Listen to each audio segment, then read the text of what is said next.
Okay, 3, 2, 1, go. Hello ladies and gentlemen, this is Blue Maxima and I'd like to talk to you about Prelude to the Fallen for a bit. The last major Vita game. Probably. Such a shame, really. This console deserved more. I'm not going to say it deserved better, because this is a very good game, but it absolutely deserved more. Anyway, for those of you who have no idea what the hell this game is about and you're looking for that one last thing to send your Vita out with a bang, Utawarerumono, Prelude to the Fallen, is the first in a trilogy of visual novel cross-strategy RPG hybrids that were released over a very long period.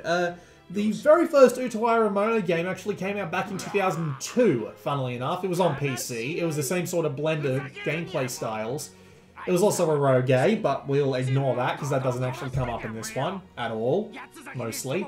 And yes, there was the original. Then there was a port of that to PS2 and PSP back in the mid-2000s, but they were Japanese only and all that, so we'll just ignore them. But they decided, after like 14 years, to do an official sequel duology, which was eventually came out to be Mask of Deception and Mask of Truth, which were eventually localized for us around the same time that they came out in Japan by Atlus, who did an absolutely fantastic job, and those two are still some of the best games on Vita, bar none. They were number 4 on my top 100 Vita games list, and they will stay there. So this one is a remake of that first game from 2002, but it is on the same engine and gameplay style as the 2016 and 2018 Mask of Deception and Mask of Truth, right?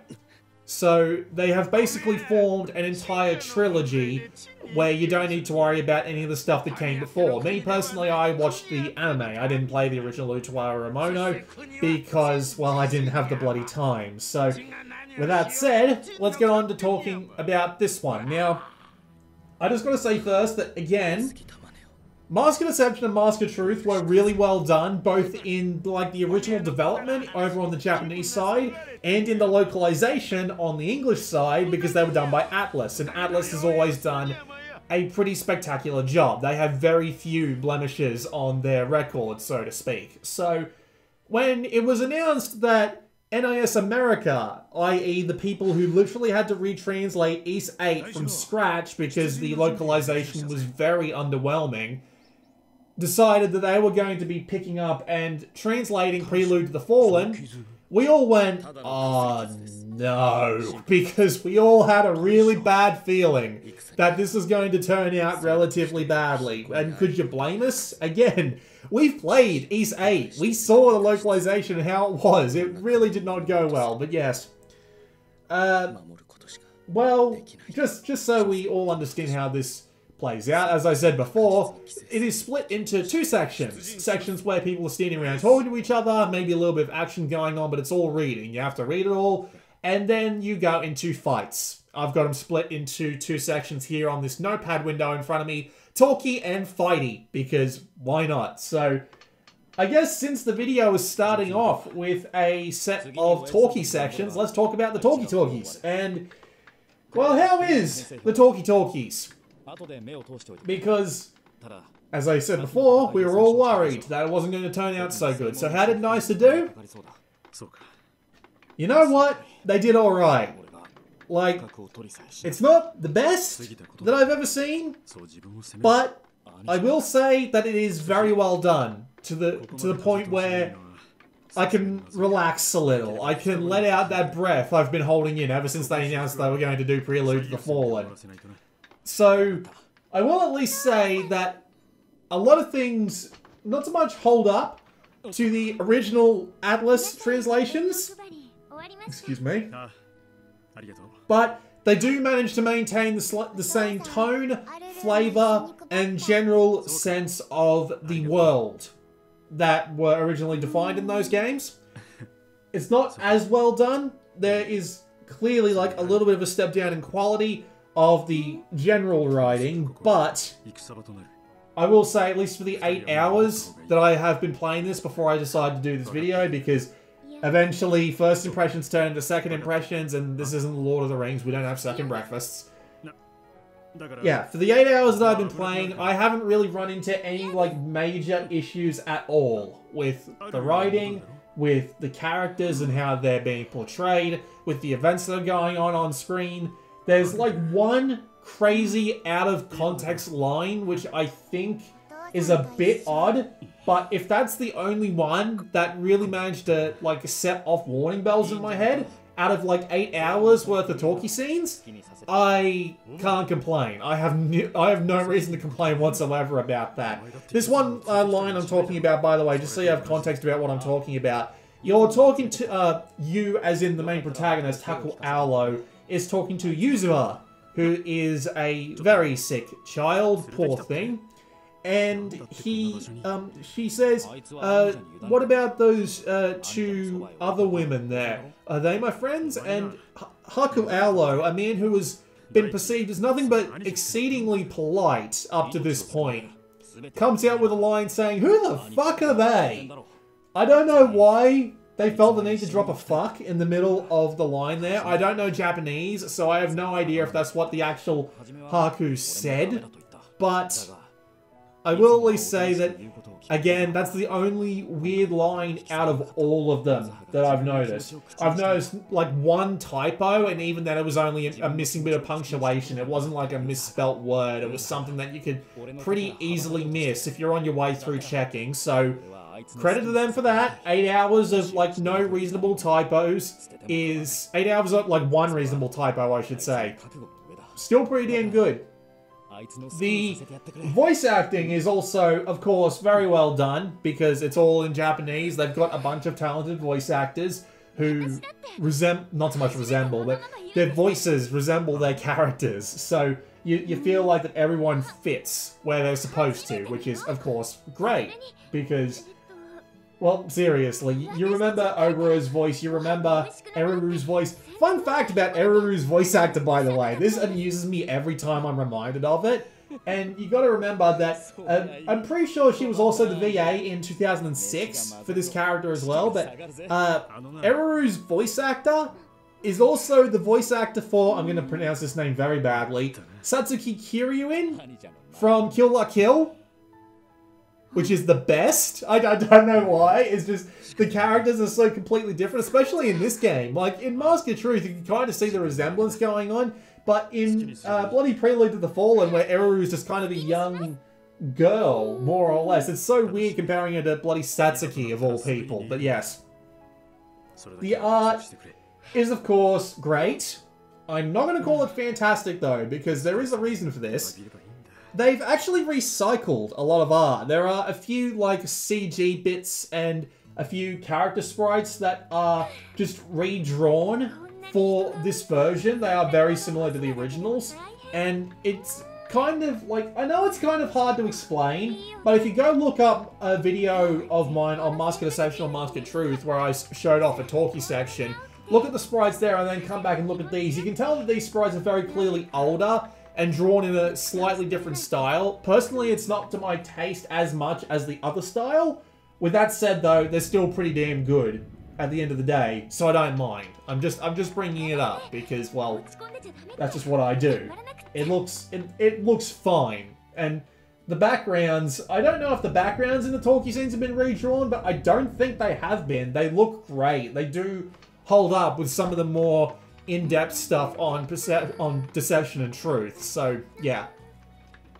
The soundtrack actually has an interesting option going for it. Now, this is a remake of a previous game, right? So you think, okay, they'll just offer you a remastered version of the same soundtrack or the original soundtrack. This game goes a step further by giving you not only remastered tracks from the original Utawarerumono, called in-game as the Prelude to the Fallen soundtrack, they also mix in tracks from Deception and Truth at appropriate moments. And they let you choose between that soundtrack or the original Utawarerumono soundtrack. And I really like this option. I've got it as the Prelude to the Fallen, Deception and Truth soundtrack, right? But I do appreciate that the option is there, you know? Nothing wrong with that.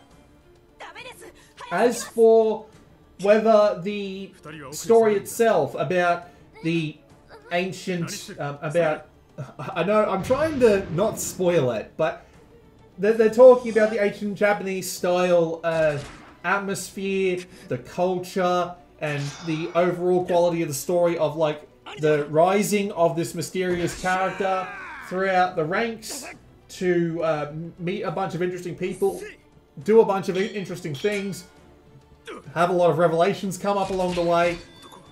It's all still great, because, again, I've seen the anime. I know how all this goes down, and judging purely by my experience with the anime, you know, giving a little bit of give for elements that I don't remember, because it's entirely possible that minor side characters, events, and what have you have been cut out and added in, depending on whether you're watching the anime or playing the game. But considering that how much I enjoyed the original anime, and this is basically just a longer version of that, that whole story is still great.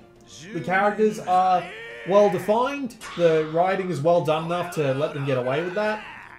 I don't even know what there is to get away with, I just said that. But yes, the overall quality of the plot is still fantastic. The sequels are honestly better, but I mean, again, we're working with a story that was originally written in 2002. I'm going to give them a break on this one. It maintains a balance of slice of life, which is basically just everyone hanging around doing silly things and having lightweight, lighthearted comedic moments with each other. Serious drama where people roll up, people die, people get killed, there's wars and everything.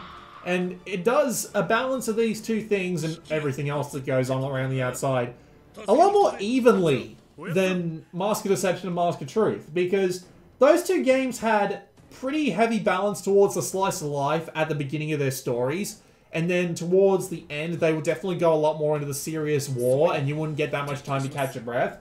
This game tends to go back and forth between the two a lot more, which is a really, it's just kind of strange, if I'm being perfectly honest. Like, there's something along the lines of 30 battles in this game, which is weird, because that's like double the battles that were in Utawarerumono Mask of Deception. And from what I remember reading about this, it's actually shorter than Mask of Deception. It's like 30 hours in comparison to Mask of Deception's 40.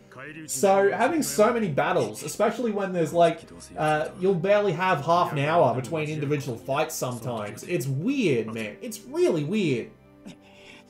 But I will say, if you're not so much a fan of the slice of life segments, you probably shouldn't be playing these anyway, because they come up a lot more often in the sequels. But basically, it does manage to hold that balance a lot better. In certain circumstances anyway. If you're a fan of the slice of life, you're probably not going to like it. There is one little thing that I noticed about the talkie sections, which I thought was a bit weird. The thing about them is that there are certain moments where they do little actions in like the dialogue text boxes. So there'll be things like turns around or chomps or scurries away or what have you.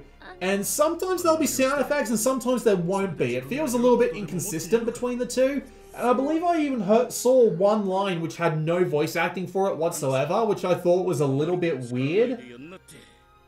But that doesn't happen very often, and when it does happen, it's not that big of a deal.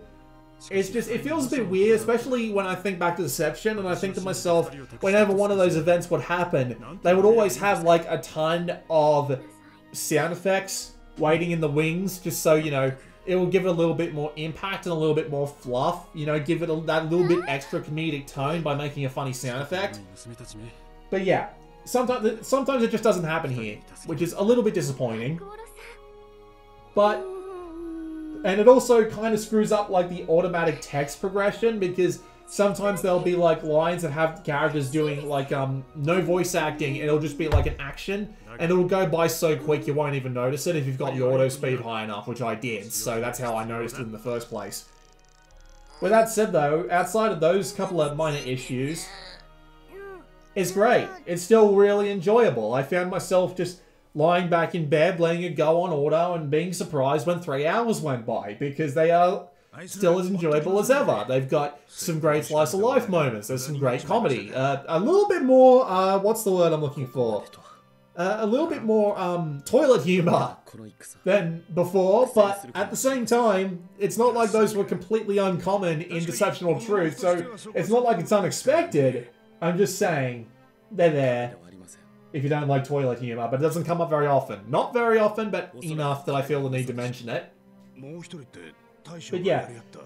Then you got the drama, which is of course just as good. The voice acting when, spoiler, spoiler, spoiler, happens is actually really heart-wrenching, and there's this one scene that I've really been wanting to get to, just to make sure that, well, just to make sure I say, quote-unquote, but just to see how well they did it in comparison to the anime, because there's this one scene in the anime where, again, spoiler, spoiler, spoiler, I wanted to see how they did it in the game, but I've been playing this for 8 hours. If I don't do a first impressions now, it's going to turn into second impressions.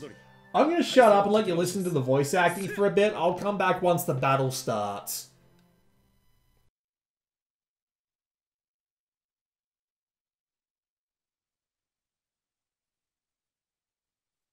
さて、どこへ行くか。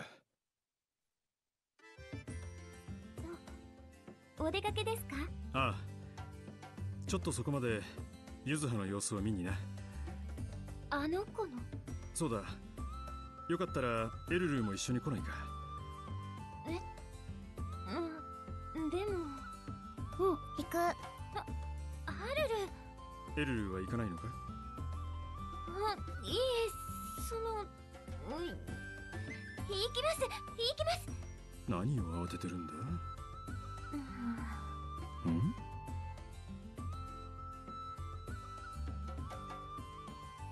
あの子は。はい？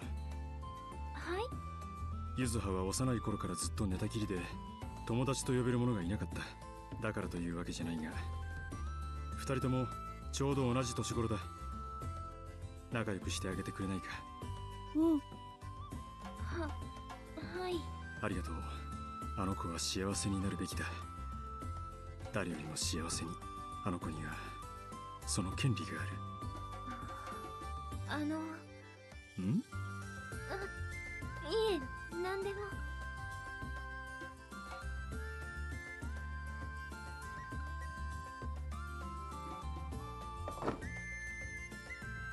白オロ様。気分はどうだ？よく眠れたか？はい。どれ？熱はないようだな。なんだかお兄様みたい。そうか。いかんな。おぼろにあんな偉そうなことを言っておきながら。でも白オロ様の手、お兄様より大きくていい気持ち。そうか。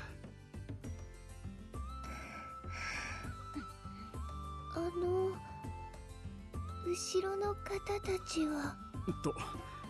そうだった。紹介しよう。この子たちが。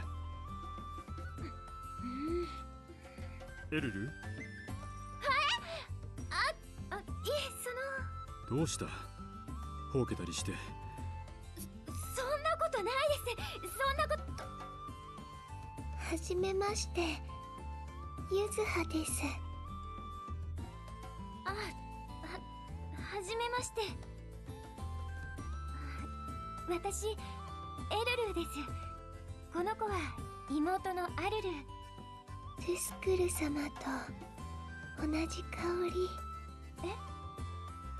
り。いろんな草と温かな香り。トゥスクル様と同じ香り。おばあちゃんと。よろしくね、ゆずはちゃん。これからはおばあちゃんに代わって私がゆずはちゃんを見ますから。はい、よろしくお願いします。ほら、アルルも。アルルったら勝手に食べちゃダメってば。本当でした。白オロ様がエルルー様とアルルー様のこといっぱいお話ししてくれました。エルルー様のこととても可愛くて温かでそんな愉快な子ってゆか。この間の体を洗っている途中、裸でアルルー様と家中を追いかけっこしてたお話。その話はとっても楽しそう。いかん。何やら雲行きが怪しくなってきた。すぐに戦略的撤退を。どこへ行くんですか？いや、ここは若いもんに任せて年寄りは退散しようかと。それではユズハ、私は行くから。はい。お父さん、アルルーにも。ああ、甘えん坊だな、アルルーは。ほら。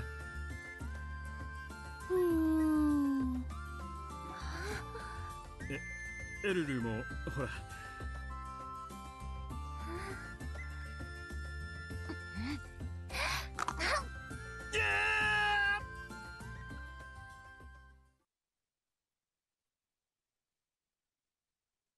さて、どこへ行くか。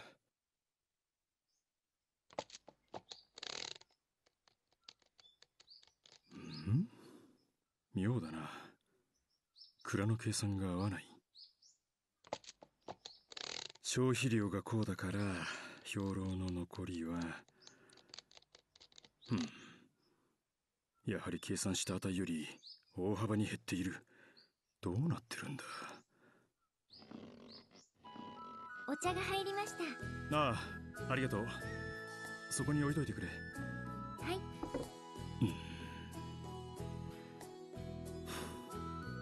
さっきから首をかしげてばかりですけど、どうしたんですか？いや、どうも蔵の計算が合わないんだ。何度やっても計算に間違いはないし、ちょっと様子を見てくるか。私も行きま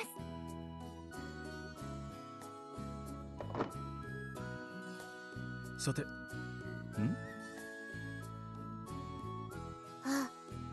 アルルー、こんなところで何をしてるんだ？なんだ？そわそわして落ち着きのない。アルルー？なんだこの音。奥の方から何か聞こえる。ダメって、アルルー。薄暗くてよくわからないが、アルルーの後ろで何か巨大な塊がもぞもぞと動いてるような。ねえ、アルル、その後ろの何？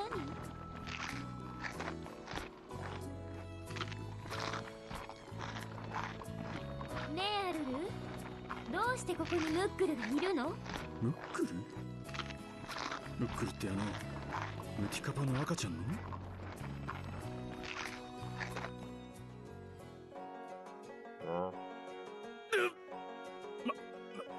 まさかこれがムティカパの赤ん坊？いつの間にこんな。ってちょっと待て、何を食ってる？まさか蔵のヘリが早いのは。アルル、アルル、ご飯食べさせてかな。ムックル、お腹すいたって。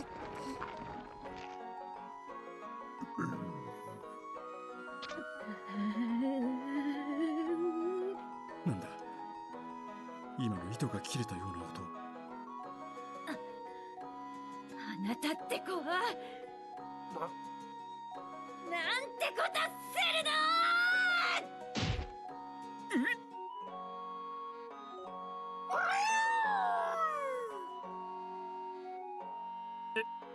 エルル、ダメ。アルルも食べ物がどんなに大切かアルルだってよくわかってるでしょ。なのにどうしてこんな勝手なことするの？だってってじゃないの。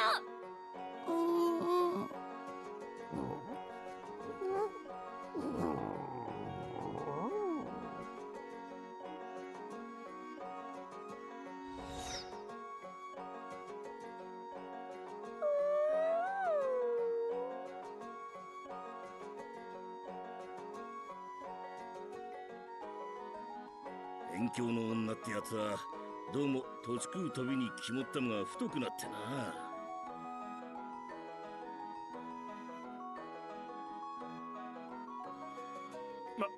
まあそのくらいでいいんじゃないか。十分反省してるだろう。でも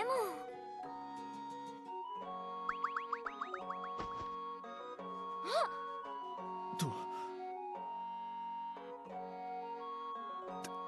こら、なんでこっちに来るんだ。アルル、白オロさんの後ろなんかに隠れないで出てらっしゃい。アルル、白オロさん。いや、まあそのくらいでいいじゃないかと思うのですよ。白オロさんはアルルを甘やかしすぎです。私だって好きで怒ってるんじゃないのに。いや、そう言われてもですね。なんでこんなことに。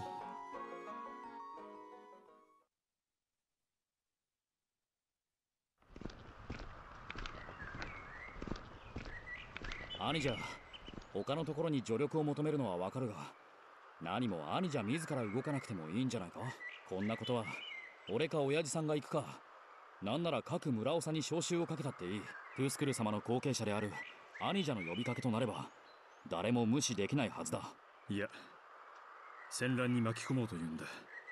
こちらから赴くのがせめてもの礼儀だ。兄じゃらしいな。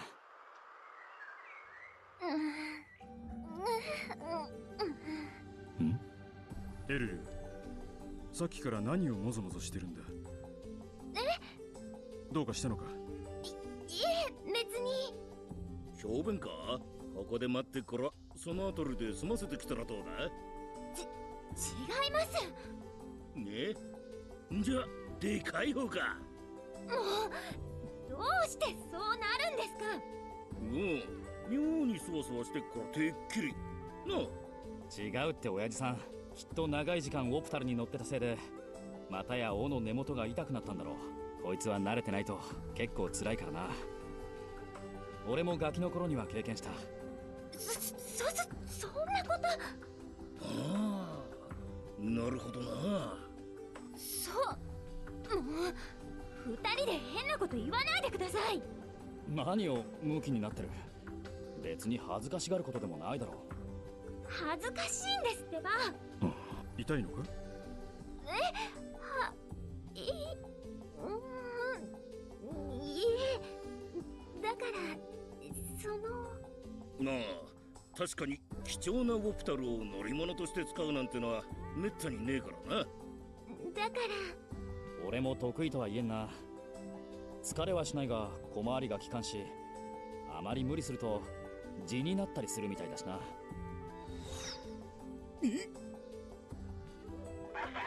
それではこの辺りで一休みにしようか。違います。本当に違いますから。いや、まあ朝からずっとだし疲れてろ。何アルル。こらアルル。もう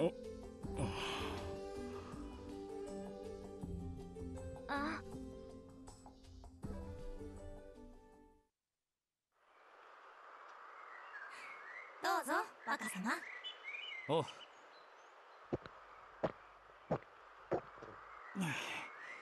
そら兄じゃ。あ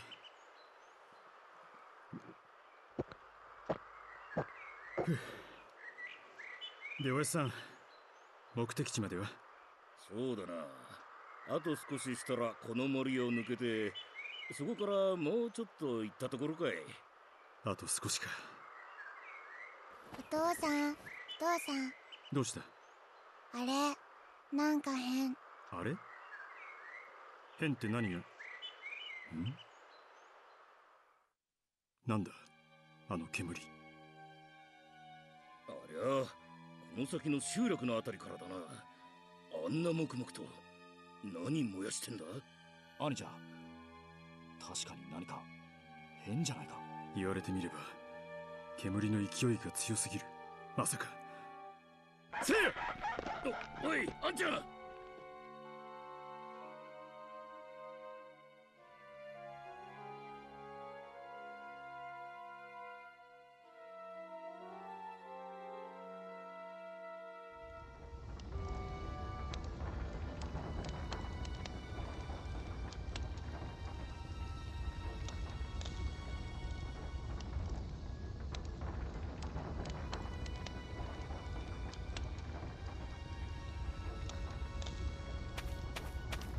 これはな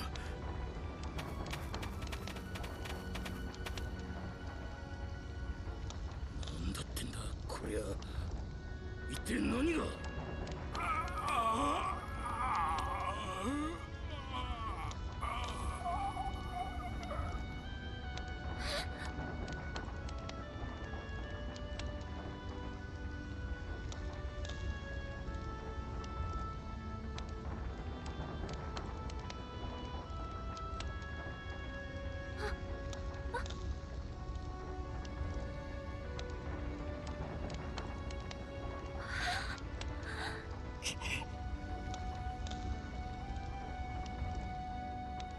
あれは。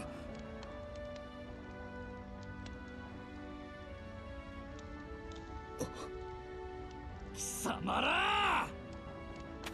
待て。止めるな兄ちゃん。こいつら。待てと言ったぞ。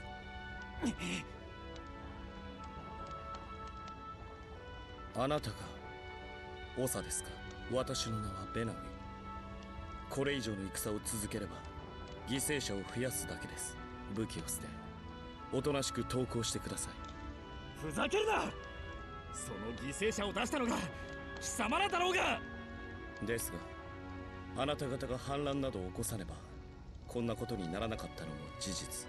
今ならまだ間に合います。私の命に代えてもあなた方の安全を約束しましょう。どうか武器を捨ててもらえませんか？その前に一つ聞きたい。これをやったのはお前たちか？おい、ちょっと待てや。大将？だとしたらどうだというのです？そうか、残念だ。そうですね、本当に残念です。大将、何言ってんすか？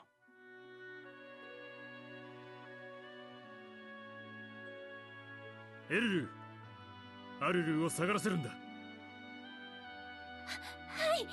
アルル。アルル、どこ？行きます。来るぞ、あんちゃん。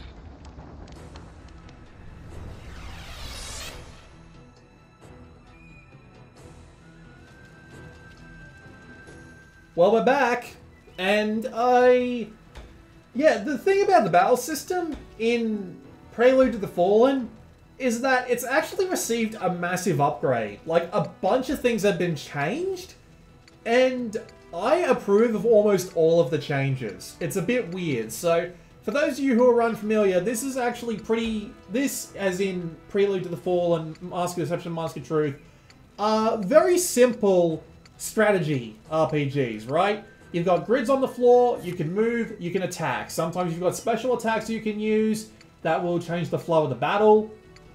And sometimes you've got a few other things going on. But the thing about Prelude to the Fallen is that they have updated a lot of things. And the main thing is Zeal. Now, the thing about Zeal is that when you were playing the original game, when your Zeal was maxed out, you would go into a powered up mode, where you would deal tons of extra damage and you would basically become unstoppable for a while. This has changed completely in Prelude to the Fallen. It's now used for all of your special attacks, everything except your normal chain, and even then, sometimes your normal chain will need to be lengthened via using a full zeal bar. You'll need to fill up your zeal in order to like use a second or third or whatever attack on the end of your chain.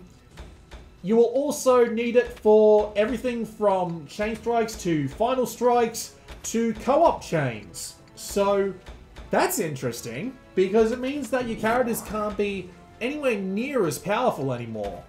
There's even some new mechanics to help out with this. So whenever you do an attack in these games, a little circle will come from the outside of the screen to the middle of your attack, and if you press it at the right time, in the original games, it will give you more damage, but in Prelude, it gives you more zeal instead. So the main idea of zeal now seems to be building it up, deciding when to effectively use it whether it be a chain to take out one enemy, or whether it be to save it for a co-op chain to take out a bunch of other people, you know, all that sort of stuff. And I quite like this, because zeal would often make you so overpowered that, again, you'd probably become unstoppable. So this works pretty well for me personally. There are also some other new mechanics, like you do need zeal on 2 characters now in order to use a co-op strike. So you need to have 70 on the person who's activating it and 50 on the person who's going to be helping you out, which is a really neat touch, actually. Like, I really do like this. Because, again, it means that you have to balance out whether or not you want to use your major attack strings, or if you want to wait until you can get a co-op chain out, at which point you can absolutely wipe the floor with like 5 dudes at once. They've also made some updates to the way units face. Now, in Mask of Deception and Truth, this was almost irrelevant, but in Prelude to the Fallen, if you get behind an enemy and attack them, you will deal more damage. And this actually matters a lot, especially for your weaker units, because if you end up in a position where they can get the absolute stuffing beaten out of them, it's probably going to end really badly for your characters, because everybody does more damage, and you all start out pretty damn weak. So you do need to be working your way around this problem a lot, otherwise you're going to be taking a lot of damage. As a result, you'll end up doing one of 2 things. You'll end up either keeping everyone in a blob that's facing outwards so they can't get behind you, or you'll be putting everyone back to back so that you can't expose their backs to anybody. I'm just saying, this is something that you'll end up doing a lot. You see it in this video, you'll see it in a lot of other people who are actually playing relatively intelligently, and there's there's a bunch of other things. You'll see those sorts of tactics a lot, because trust me, you need to use them a lot. Otherwise, you will get beaten, because there has been a pretty significant uptick in the difficulty. It's not massive. We're not talking like Final Fantasy Tactics level of difficulty. We're not talking like Disgaea with underpowered characters difficulty. We're talking like a few steps above, to the point where if you're not paying attention, you will get flattened. I got flattened on the first battle, and that's what made me realize, hey, I need to actually pay attention to what the hell it is I'm doing. There are also a bunch of other new things as well, like you've got consumable items now, instead of just having a bunch of equipment that you can put on. And you also have a bunch of things that return from the previous games. You've got the zone of control mechanic, where certain enemies can keep other enemies in their purview without allowing them to move. And of course, at the end of every battle, you get BP, which lets you power up their individual stats. So it's all about the same level of complexity, but it's a fair amount harder, which means that it actually makes it a fair bit more entrancing to play, because as I've said before, excuse the chair creaking under me, as I've said before, the Mask of Deception and Mask of Truth's gameplay was always a bit easy. Even on hard mode in Truth, it was an absolute, like, just a walk in the park until you got to the end game, which was basically just a bunch of, like, little extra scenarios afterwards, which were really hard, to the point where you actually need to start grinding. I did read some reviews that said something along the lines of I needed to start grinding for experience as soon as I hit the 3rd battle. And while you don't need to do that if you're actually paying attention and using proper strategy, yeah, it is still a relative step up, and I won't blame you for going back to the normal difficulty if that's what ails you.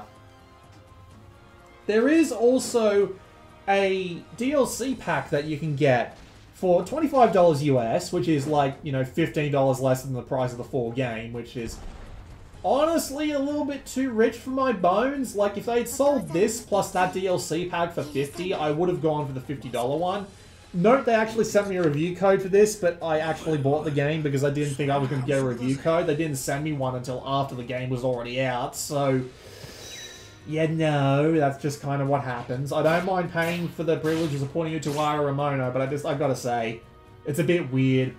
But this DLC pack actually gives you all of the characters from Deception and Truth that you're able to control during those games. So everyone from Haku and Relutier and Kuon and Atui, all the way down to, like, the people you're only with for a couple of battles, like bloody Oshtor and, Mikazuchi. Mikazuchi, that's it. I didn't actually buy this, though, as I said, because I wanted to see how hard the game would be with just the default characters, because if you had Tamara and Sasaki, they could actually get pretty OP, and they'd actually give you, like, the extra characters, which were basically, even just early on, like, extra bodies was relatively helpful in those games, so I can't imagine how over the top it would be for this game, but at the same time, they don't actually give you that many opportunities to bring out custom characters in this game anyway. Like, in the 5 or 6 battles that I had time to do before I started recording for this video, there was, basically like 1 or 2 opportunities I had to swap out characters. So if you went in buying that $25, if you went in buying that $25 bundle and hoping that you could use all of the characters at once, nah, not gonna happen, sunshine. But yeah, I actually really like the combat now. It is definitely harder, but not in a way that makes it frustrating, just in a way that makes it more engaging. Just remember, always cover your ass and you'll be fine. It'll get a bit more tricky once they start introducing mages and enemies that can hit more than one space at a time, but trust me, just keep your back away from the enemy at all times, you'll be okay. But yeah, the combination of using Zeal to not let you be overpowered, but to give you another strategic element to think over in terms of what attacks I can use at what particular time. The introduction of consumable items that you can get more of by making sure you kill every single troop on the battlefield, which I actually appreciate. It's sort of a, will you be able to pull this off without losing all your dudes in the process? I did pretty well on this battle, but that's because I replayed it. I came pretty close to losing on pretty much every fight I went through on the way up to here. Also, I will point out that they've actually made a little bit of a strategic difference in that your healer can't actually attack anymore, which is interesting. Your only dedicated healer without the DLC pack is Aruru, and she can only heal. She cannot attack, and she's also an absolute weakling to physical attacks, which means most people can wipe her out in one shot. Hell, every single boss that I've gone up against in this game can wipe out a unit in one shot if they're losing anywhere near as much as 10% of their health. They hit that hard on hard mode, so they are not kidding around when they are actually trying to introduce some difficulty, but again, I like it. So, there are a couple of other things I added to the battle systems I like as well. The co-op chains and the final strikes look just great. They've also added these little things where if two characters... Well, I mean, this didn't actually happen in the previous games, but it happens a lot more in this game, where if two characters meet up on the battlefield, they'll have a bit of a back and forth between each other. It happens a lot more in this, just because you have to get most people a lot closer this time. With that said, though, it's still kind of neat that you can still find little discussions that you missed the first time around. Like the little discussion I had when Oboro eventually meets Banawi, not Banawi, Kuro in this fight is something that I didn't see my first time through. So I always appreciate like little touches like that just give everything a little bit more extra character. So yeah, what do I think about this game overall? Well, for those of you that were holding your breath, thinking that NIS America were going to fuck this up, They didn't. From the first 8 hours, at the very least, and I do plan on trying to finish this, they didn't fuck it up. They did a really good job as to be, like, on the sort of expectation level you would expect from NISO in comparison to Atlas. It's pretty high up there for NIS America. They did a good job with making all the characters feel different from each other. They did a good job in making sure they maintained the same sort of tone and general personality of the original 2 games. I say that in the way of Deception and Truth. They did a good job keeping it similar to what has come before. There hasn't been much in the way of weird out-of-context lines at all in the first 8 hours. Everyone that I know from, like, the anime or from Deception and Truth seem to be portrayed quite well in their characteristics, in their personalities, in basically everything related to all that. Basically, they did as good a job as could be hoped, and is this worth picking up? Absolutely. The writing is still great, the plot is full of twists, turns, engaging characters, fun slice of life and comedic moments, and it's still very enjoyable from one moment to the next. The presentation is as well done as ever, with the, you know, the fantastic art going on. Not as good as the first 2 games, but still pretty damn good in the long run. The overall quality of the art assets, the soundtrack, all of that is as well done as it's ever been for the most part. The overall quality of the writing, the jokes and what have you, outside a couple of minor things like the, what's the word I'm looking for? Outside of like the minor like auto-continue problems and all that, it's all good. The battles have gotten a pretty big uptick in difficulty, but they've also received some major mechanical changes, all of which I thoroughly appreciate, and make the strategy battles feel a bit more strategic instead of just kind of a rush up to the enemy with everything you've got and just beat the crap out of them every single time. Which I also appreciate, considering that normal difficulty is still there and you can use it if you need it. So yeah. What else could I say? This is great. As far as I can tell, they haven't done anything to screw this up. Hell, half the problems seem to be like them just... and by them, I don't even mean NS America, I mean Aqua Plus. Recycling some stuff when they could have like made some fresh new resources in order to keep the quality level that much higher. But nothing that's like particularly like cringeworthy or anything. And it's just... There's just a couple of things missing here and there, just some absolutely minor things that in the long run don't matter that much, but are just notable from Deception and Truth, like, you know, how there's got to be, like, effects from certain things that are missing, and, you know, being able to buy a $25 DLC bundle that doesn't actually let you use half of the characters for a fair portion of the game. But still, outside of all those relatively minor things, they did a really good job, and I absolutely recommend Prelude to the Fallen. I'm going to go play the rest of it now. Maybe I'll do another video following up with my thoughts on the rest of it. Excuse me. But, as I said, really well done. You don't have to worry about NIS America's potential fuck-ups. They did fine.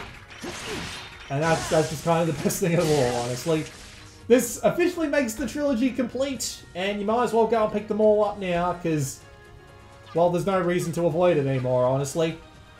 Although I can't help but wonder, with the gameplay having received such a relative overhaul in comparison to Deception and Truth, what the best order still is. Like, do I want it to be like this game first? Because the strategy is actually pretty good in this one. So when they move on to the second and third games and they realize, oh, that it's going to be a lot less flashier than... Well, not so much flashier, but it's going to be a lot less complex. I mean, honestly, it's probably not going to be that big of a deal. But still, it'll be interesting to hear from people who do it one way or another, whether or not they were disappointed with the strategy of the later games after having played this game first. But, oh well. So yeah, I fully recommend this. The trilogy is complete, so if you haven't played the trilogy yet because this hasn't come out, Go get the trilogy. This has been Blue Maxima, and I will see you all next time.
黒、すみませんが、あとは任せましたよ。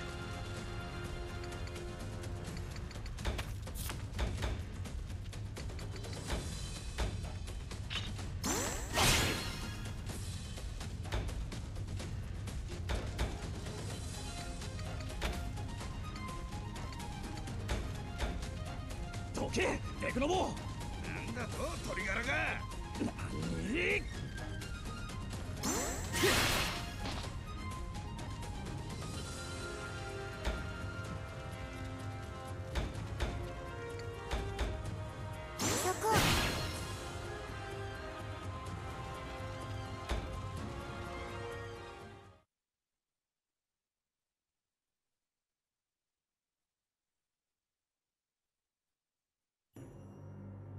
勝負あったな。そのようですね。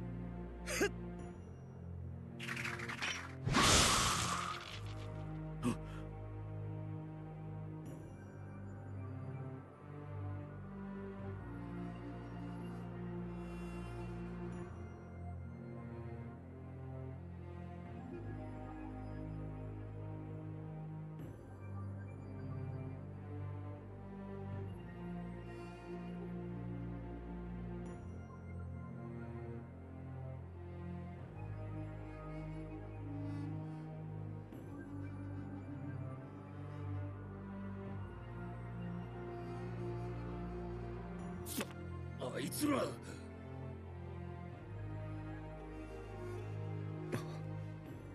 貴様、逃げる気か。はい、今日のところはこれで失礼します。ですがその前に一つ、いえ二つだけ聞かせてください。あなたは自分のしていることが正しいと信じていますか？当たり前だ。義は俺たちにある。兄じゃ。もしディネボクシリというものがあるのなら、私はそこに落ちるだろうな。それが答えですか？もう一つは、あなたの名を。白オロ。その名、覚えておきましょう。では、いずれまた戦場で。せっ。じゃあな、ちゃんと飯食えよ。よ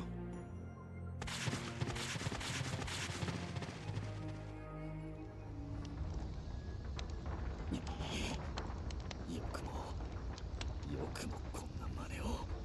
だが本当にこれは奴らがやったことなのか。どういうことで。うまく言えないが、奴らがやったにしては様子がおかしくなかったか。それに先ほどの戦い、手加減されていた。手加減されていた。そうだ。他の奴らはともかく、あのベナウィという男、本気であればあんなものではない。だったらなぜあんな嘘を。わからん。何にせよ、これで戦局が大きく変わる。戦局が変わる？このことで関係ないと暴漢を決め込んでいた連中も向こうから合流してくることになる。明日は我が身なのだから。これで私たちに勝機が見えてきた。あんちゃん、人の命を駒のように操り、この惨事ですら駆け引きの道具にする。おぼろ、こんなことを考えている男が正しいと胸を張れるか。兄ちゃん、あの男の言った通り、反乱など起こさなければこんなことにはならなかった。そしてアルルーも戦に巻き込んでしまった。何を言ってる。兄者がそんなことで兄者を信じてついてくる奴らに示しがつくとでも思っているのか。たとえ嘘でも兄者は分かっている。こんな愚痴はこれで最後だ。だからこそ最後に聞いてほしかった。白オロさん、お父さん、帰ろう。あ、肩車。おっと。ほらアルル、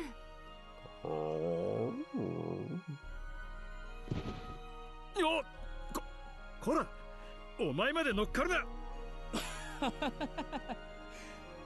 兄者が正しいとか正しくないとかはどうだっていい。俺は兄者についていく。どこまでもだ。そうだな。はい。そういうこっただろエルル。はい。すまない。さあ帰ろうぜ。みんなが待ってる。